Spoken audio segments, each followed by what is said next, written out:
இன்றே டவுன்லோட் செய்து உங்கள் ஃபேவரட் ஷோக்களை என்ஜாய் பண்ணுங்க. அன்னைக்கு ஒரு நாள் ஞாபகம் இருக்கா? காஞ்சிபுரம் பக்கத்துல இருக்கிற கோவிலுக்கு நகை செஞ்சு தரேன்னு சொல்லிட்டு நீங்க கூட வெளியில போயிட்டீங்களே.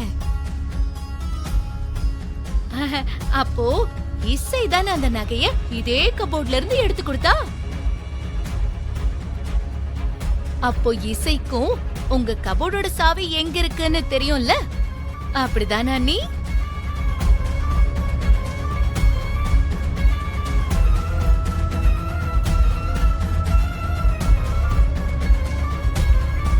சிந்தாமணி, எதுக்கு அனாவசியமா இப்படி ஒரு பேச்சு?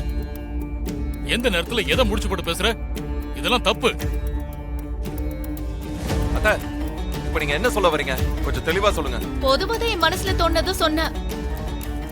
வர்ஷினிக்கு கல்யாணம் ஆகுறது இசைக்கு பிடிக்கல, அதனால அவ கூட இந்த நகையை எடுத்து வச்சிருக்கலாம்னு தோணுது.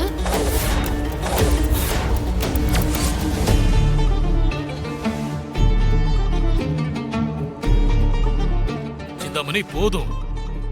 நீ எதையாவது பேசி குடும்பத்துக்குள்ள குழப்பத்தை உண்டு பண்ணிடாத. அத்த, தேவையில்லாம நீங்க இசையை ரொம்ப கார்னர் பண்றீங்க.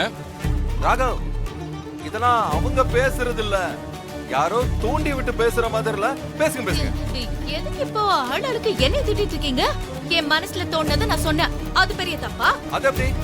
இந்த வீட்ல எத்தனை பேர் இருக்காங்க, அவங்கள பத்தி எல்லாம் எதுவுமே சொல்லல, இசை மேல மட்டும் சந்தேகப்படுற மாதிரி பேசுறீங்க. சிந்தாமணி, என்ன பழக்கம் இது?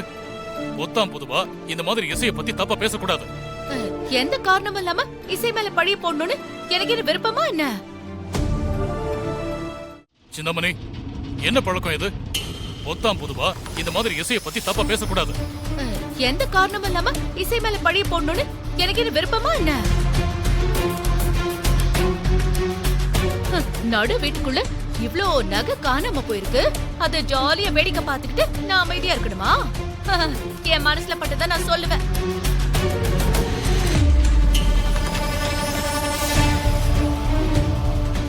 பாருங்க அத்தை, வேண்டாம், கொஞ்சம் பேசாம இருக்கீங்களா? நீ என் வாய் அடிக்காத விஷால், நான் பேசதான் செய்வேன். இசை இந்த கல்யாணத்தை நிறுத்த என்ன வேணாலும் பண்ணுவான்னு டவுட் இருந்ததால தானே அண்ணி இசை கிட்ட சத்தியம் வாங்கினாங்க. அதெல்லாம் எல்லாரும் மறந்துட்டீங்களா? ஆனா எனக்கு அதெல்லாம் ஞாபகம் இருக்கு.